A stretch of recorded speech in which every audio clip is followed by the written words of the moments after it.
GRP back in the house. Myself, Larry Olubamiwo, and Peanut Head, what's up, people? Potato Head is the name it calls me. And Mr. No Trim, Scruff Bag of the East. It's the old rock.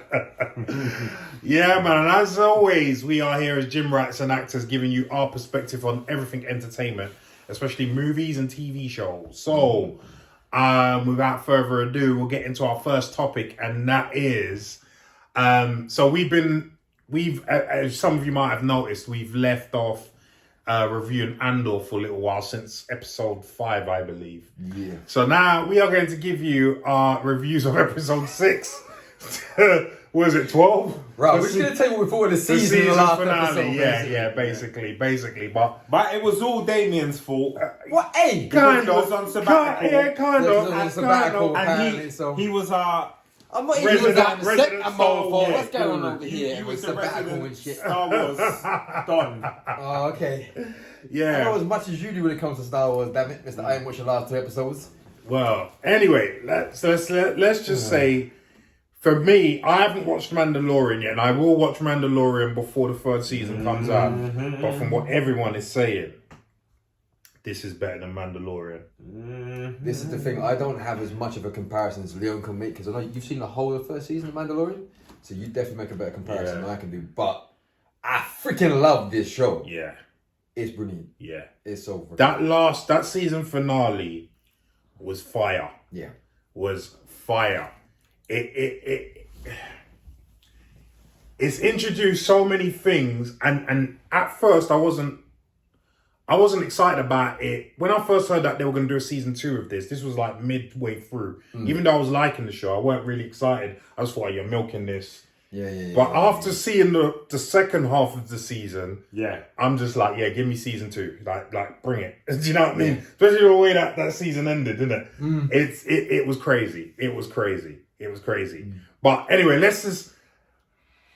season finale basically was obviously Marva's death is prominent because she's going to have a funeral, and she was a big, known person in Ferrex. Yeah. But because of that, and knowing that she looked after Andor, everyone's looking for Andor to come back. Yeah. And he stupidly comes back. But you knew he was going to. The thing is, as a son, you're gonna come back. You're gonna find a way. You're gonna find a way. You're gonna find a way. Yeah. But I have to say, he did it very smartly. Oh yeah. He was very covert with it, and even when you thought they had him, they didn't. And obviously, he also came to rescue the girl Bix. Yeah. Who's completely messed up. Oh yeah, Biggs is gone. She's completely done. But it's good to see that most people on Ferrex didn't blame Andor for when he first got away. You know, the whole ruckus that happened, and then putting in a stricter regime in there. But I don't think that's still known yet. I don't think that's still gone around Ferrex yet as well as it could have done, that he was actually responsible for the stricter regime coming in. Possibly, yeah. I knew there had to be a traitor. There had to be a traitor involved. As always. He had to be a black guy, but anyway.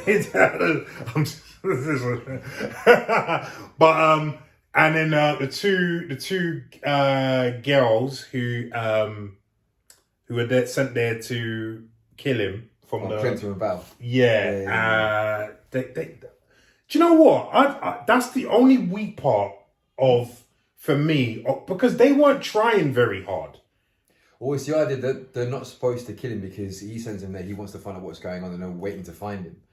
And it's the fact that even when I forget his name, but even when Luthen arrives, it's like, I'm going to kill him. But up until that point, it's not very clear whether they're going to kill him or not. No, they were given specific orders to kill him.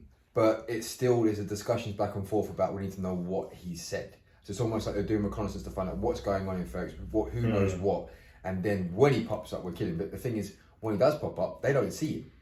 Yeah, and then we're getting... The reason why I say it was the only weak part is because then we're getting into these two relationships. You know, aren't you happy to see me? No, you got a friggin' mission. Like, concentrate on your friggin' mission. But I like that. I like that though, because he's just like, she turns up and she's all made up down. She's just like, no, my whole focal point as a character right now is I'm here for this. Yeah. It's like, I love the moment where I'm supposed to figure it in now, but Deirdre and do you know what? She is perfect. perfectly cast for this. Oh yeah. She is obviously she came in the second part of the season, Deirdre, but she's fantastic. She's fantastic. She's just got the meanest face. Oh, the for real? Yeah, even the season finale when she got saved by that idiot who's lovesick. Yeah. I forget his name. What's his name? Oh, I'm trying to Right, but he saves her. Yeah. You know, like literally, she was gonna get trampled on. Yeah. and everything. He saves her. You know what she says? What? I guess I should say thank you. I'd have clapped in her mouth. Yeah. So like Cyril literally like he Thank you. I guess I should say thank you. I think I own you now. But he's so lovesick, he's just looking at her with them puppy dog What was eyes. it when Campy said he's a simp? I was like, oh, okay, He is. yeah, He is. yeah. There's no question about that. But it's like when Cyril goes through the right, you're like, right, Cyril, he's that's going, it. He's, like, he's going through all the right. You're like, wow, that's how much she means to him. And then Bro. like he manages to basically get her out of the huge right between what is the Republic and then everyone on Ferris. Yeah. And a war base is breaking out. Yeah, And then yeah. he gets through everyone, grabs her, pretends he's one of the actual rebels, puts her arm behind her back. She was about to stab him, innit? Yeah, she's about to stab him. She turns around and it's him. He's like, whoa, go down. Yeah. And then she's just looking at him thinking, I suppose I should say thank you. I'm like, But to be fair though, what I love about that, the sexual tension in that there sequence- was, yeah, because you can see she wants to kiss him. Yeah. But then she's like holding herself back. And then she's just bringing on that tough persona and be like, yeah, I suppose I should say thank you. Yeah. But that's what I love in the episode. Is like they did so much without saying Yeah, anything. yeah, There's so yeah. much throughout the entire show. There's so much showing She is herself. perfectly cast. Yeah. Who? Nina Gold. Well, I'm not surprised. It's Nina Nina Gold. Gold. She cast it. She's got a knack for this because she is perfect. In fact, Cyril, the guy who plays Cyril, is perfect This is for that role I don't think as there's well. a weak casting in the show. Do you know what? The only reason I agree with you, I say that scene between the two girls, I didn't particularly like it, but I'm not saying it was weak. I just thought to me, it didn't shine to me. But yeah, you're right, 100%. I don't think. I think Mon Mothma is a really good character as well. Yeah. Because she's so conflicted. You see what she did in that final season finale as well. She's putting the blame on him. her husband straight away, yeah. When like saying about he's gambling because obviously she's used her money to fund the rebels and she's got to try and finesse it with the other guy. And then she's saying, yeah, you've been gambling again. And then it's gone back to him because she knows the driver's a spy.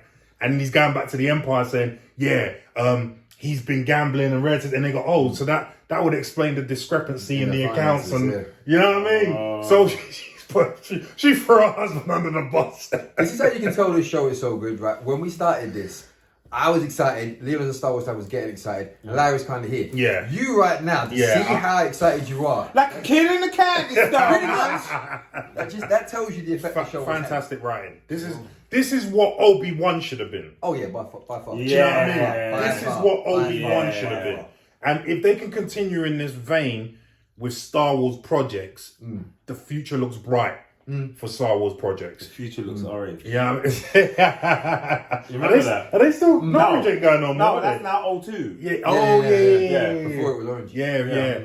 Like it's fantastic writing. There's so much going on, so much intrigue. Like even it reminds me a lot of Ozark because some people call Ozark the most exciting, boring show going because there isn't really a lot of action, but the intrigue. The suspense. The suspense. Right. The It gets, suspense. and that's the exact same thing with Andor. Even when there's nothing, no shooting or anything going on, the suspense, like even the Mon Mothma, that's what really gets me. You keep thinking, is she going to get found out? Is Luthen going to get her killed because he's afraid of, but you know what I mean? Because she's not happy that he went, when she found out that it was him that did the whole heist thing. She's not happy. And he's constantly thinking of himself like, are people going to find out? Because remember the episode before then when he gave that, and if you were looking for a monologue to use, I was about to talk about that. Luthen's monologue. Right. The moment he stood on that bridge, literally before Camp even mentioned, I was watching that scene, and as he's delivering it, I'm like, who the heck? Whoever wrote this with Gilroy, this is brilliant. Like, I would do this at an audition. Fantastic. 100%. Bro, I was listening to that because I heard Campy talk about it and I thought, let me listen to this monologue. Yeah. But as actors, when I heard this monologue, Gold. I was like, I'm using this. Next time I usually use the Rocky Balboa one, but the next time I have to do, I'm learning this one. Seriously, it was powerful. And even like Marva's one at the end when she's the big digital display. That was another good one. That was another good one. That's the thing for the writing throughout this show. I think the testament to why the show is so good is because the writing throughout this show has been consistently good from episode 1 to episode 2. There hasn't been a weak episode. Not at all. Yeah. And they layer every character. Yeah. Not one character is just like kind of brung in for a second and thrown away. It goes right back to like, you know, the Chekhov quote of don't put a gun on a ceiling actor unless you're not gonna yeah. Every single part of this was integral and key, and every single actor felt like they had a backstory, they had depth to them. Yeah. Like even the fucking robot. Yeah. Like you feel bad for the robot when she dies. Yeah. It's like, even when he gets flipped on that season finale and it's not even a human looking robot. It's a tin box that looks like a bin. Just and you the feel way sorry it for it. speaks. Just the way it speaks, especially when Marva dies, you feel emotion. It's like it's crazy what they've done over the robot. But yeah, that funeral scene when they had a projection of it, they had a what's it called? Like projection. Basically, visual projection. Yeah, visual projection of her talking and riling up and even that, like I said, that was like Damien said as well. That monologue was powerful when she was like, "Oh, you know, it's easy for the dead to tell you to rise up, you know."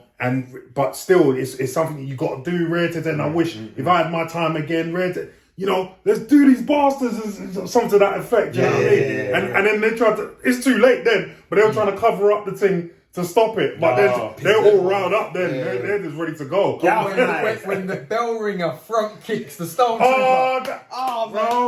Bro. So there's a guy that's riling them up, like doing that bell. The bell ringer. So. One of the Empire lot says to one of the stormtroopers, "Go up there and get him." Like, so the stormtrooper goes all the way up there, climb up the side of the actual bell tower, and the guy's doing the thing, and he sees him, whack, front kick straight, knocks forward. I was like, yeah. And this is the thing with the show, it's like they play those moments so well because there are so many kind of like physical reactions you have watching the show. Yeah. I can't remember last time I watched show, but hey! Like that. Because that has so many of those moments in it, and that's just again testament to the writing. Exactly. The pacing and the editing. They know when to give a payoff to the fans as well. Yeah. Like, so I mentioned that traitor. So there was a traitor that said, "Oh, Andor's coming back." He heard through the grapevine, and he was saying, "Yeah, I need you to double or triple my money or something like that." They hide him off somewhere. They pretend they arrest him, hide him off somewhere. Yeah. But then when that kid throws the bomb, and that was another. See that was the beginning of the episode when him making the bomb, and you're thinking, what's going on there? Then the kid, because he's part of the Ferrex rebellion, like he just threw the bomb. And when the bomb landed and exploded, the glass hit the black guy. And you're just like, yeah! That's what you get? You want a grass, yeah? Yeah, that's why I said they know where to pay off. And someone, I think watching John Campion, he said that someone told him, or no, it was Robert Meyer Burnett on the John Campion show that said, the good thing about this show is, for a lot of it, we are Cassian Andor. Yeah. We're seeing it through his eyes. Yeah. Do you know what I mean? Window to the story. And that makes perfect sense. It makes perfect sense. Like when you're seeing that guy get it, it's like, yeah. Do you know what I mean? You're just seeing all this madness. It was it's nuts. Also like what I said, when we first watched the first trailer originally, I turned around and said to you, because you guys initially, when you looked, you're like, I'm not too excited about this. What is this? You didn't really know much about Andor. Yeah. And I said to you, I want to see the politics of what's going on with Star Wars. And the moment they showed me that in the first script, I said, that's what I wanted from the trailer. And that's what it's given me. It's giving you so much political intrigue, but also it's the social commentary on it is there. Yeah. You know, and you can literally take Star Wars out of this point. You can take the Stormtroopers out of it, take the Republic out of it. That could be anywhere. There could be any narrative. 100%. You know? Because even, like I said, this episode was great, but I actually preferred the episode before because you get an insight into how ruthless Luthen is. Oh yeah. Because he basically burned a whole unit. Of rebels just to keep that one guy who's in the Empire giving him information safe because he knows if them guys got away, because they set a trap for them basically in the episode before, and if they got away they would have known they had a grasp, they had an informant, right? So and that's why everyone's got a problem. Even Forrest Whitaker's he's got a problem with it. But he's like, listen, I've got to save this guy, otherwise the game is up. Yeah. But then I also think it's a little bit of self-preservation because he's always after, do they know about me? And he's always so secretive with the meetings and stuff. Do you know what I mean? So it's a lot of, but that's why the monologue at the end. In fact, that monologue was very reminiscent of Queen Ramonda. When she, do you see what I'm saying? When I've given everything, you know what I mean? It's crazy. It's crazy. But wait, because you're not really on his side too much. You just think he's a ruthless bastard. But then when he starts speaking about everything, he's like, yeah, actually, I can see where he's coming from. And that's the thing as well. When you see him, when he's watching the war break down in Ferrex, it suddenly hits him. This is what rebellion looks like. And it's the loss. And also, you can see that's when he doesn't even have to continue looking for Andor at that point, because you can see, having seen his mother in projection, what she was about and how she rallied the troops, if you like, and how she gave rise to that, the passion she had. The moment he sees that, you can see the guilt. He's like, I'm about to kill your son. Yeah. Because he wasn't expecting that. He wasn't expecting that. Without him saying a single word, you saw everything in the way he looked. And I love that about the show. But his show, I've not watched Rogue One. Have you watched Rogue One? Yeah. So how much of a badass is Cassian Andor in Rogue One? Say again? Is he a badass in Rogue One? He is, but he's like secondary. This is the thing. This is why. I know you told me that before, because in here. Yeah. He looks like a fucking badass. He's definitely a judo practitioner too. He's winning. Right. I don't know if Diego Luna practices judo, but 100%. He knows something. He knows something, or he's practiced something. Yeah. But he always seems to know how to get in here, how to escape from here. Well, that's the thing. That's the thing with Rogue Squadron. They're all, every single one of them on the team, they've all been hired for special things. Like Donnie Yen's on the team, and he's brought in because he's combative background, but also he's got like a connection to the Force. He's not a Jedi, but he's got like this weird connection to the Force. Right. And he's blind. Okay. And they've got like another guy there who's almost like, he's an Indian guy who's basically got a good background in combat. Then you've got Sam Guerrero, which is obviously Forrest Whitaker's part. He's in there as well. But every single person's been brought in there. Even what's his face from the first Venom film, plays a bad guy, Riz Ahmed.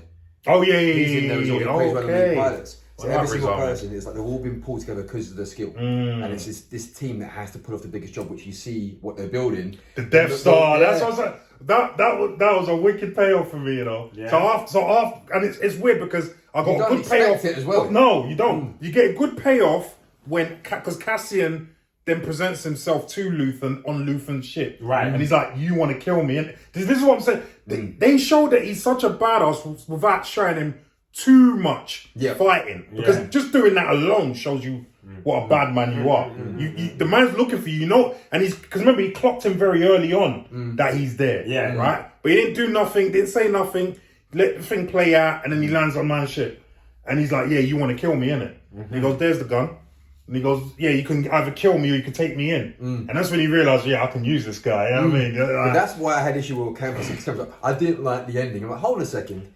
It's a great ending because this is the one thing about the show everyone forgets. Andor as a character, we don't have to worry about what happens to him because we know he's going to be in Rogue One. Right. So like when he presents the gun to him, you know that he's not going to kill him. So it is the ultimate of, right, this is what season 2 is going to be about. It's a dynamic of your relationship going forward and how you actually start to work together. Right. So when John Cameron was like, oh, I was like, dude, it was a perfect ending. Because we know nothing's going to happen. Listen, I like John Campion, but I don't always agree with you, bro. So No, you can't. You know what I mean? But that's the great thing about, you know, the art, you know what I mean? You don't have to agree. I thought it was a fantastic ending. And then, like you said, that payoff in the end when they're building the Death Star. You know what I mean? With the nanobots. Nanobots. And the way it sets up is actually the way they angle the actual frame of it as the Death Star's being built. It's reminiscent of the Rebel sign because all the pieces are floating out in space. And you the actual main weapon cannon is like floating out. But one other thing as well, suddenly, Stormtroopers can actually fucking hit people. Oh yeah! Out of nowhere, everyone was a dead shot. Everyone was getting murked. Everyone's getting murked. One shot, bang, dead. Yeah. They weren't missing all of a sudden. Yeah, what happened in Obi-Wan then? You know what I mean? What's happened in the whole Star Wars universe? The whole, they never hit. They don't hit nothing. There's 10 of them, one man, everyone misses and hits lights. Solo's there like, ha. No, like, we're shooting straight at you from 2 feet away. But what is true? Down the narrow hall. Yeah. And they still miss. They still miss. Bro, that's the one time I've seen stormtroopers like murk people. Yeah. Unceremoniously. Not just the greys. No, they're getting murked. It was like headshot, hot shot, headshot, hot shot, done. Like proper, like targeting. That's like, better, though. you know what I mean? That's how it should be, Yeah, man. reality. Yeah, man. But yeah, listen, if you haven't watched Andor, go watch it. It's a fantastic watch. So what's that out of 10? Do you know what? 10. I'm giving it 10. For me, there can never ever be Yeah, a 10. perfect. There can never be a 10 because Yeah. nothing's ever perfect. But with that said, that's a 9.5. Okay. That's a 9.5. I'd even argue to say 9.7. Like, Please, seriously, it's that good. Yeah. It's that good, honestly. See, you loved it. And I'm not a Star Wars guy, so for me to say that, it's good. Yeah. It's good. Like if I say that about a Marvel project, yes, it's good, but it's I'm now, very he's biased. gonna- even if it's crap, he's gonna find something like that. Well, She-Hulk. So Yeah. but this, 100%. Like I mean what I say. Like it's not. It's at least a 9.5. Yeah. It's so good. Okay. It is so good. Like you guys have got to check this out. And now that G'd me up more to watch the first 2 seasons of Mandalorian. Yeah. So you're gonna have to catch up on it. Yeah, I'm now. gonna watch the last 2. Yeah. But yeah. Yeah, if you need more validation to watch it, there's your validation right there. Go watch it, damn sure. Yeah, definitely, man. But yeah, man, that's the whole spoiler review of Andor. So season 1. So guys, what did you think of it? Did you enjoy it as much as we did? And what was your favorite parts of it? And are you looking forward to season 2? Leave some comments down below and let us know what you think. Yeah. Jeez, I'm looking kind of hench, you know? Oh, well, press the red button, man. What's wrong with you?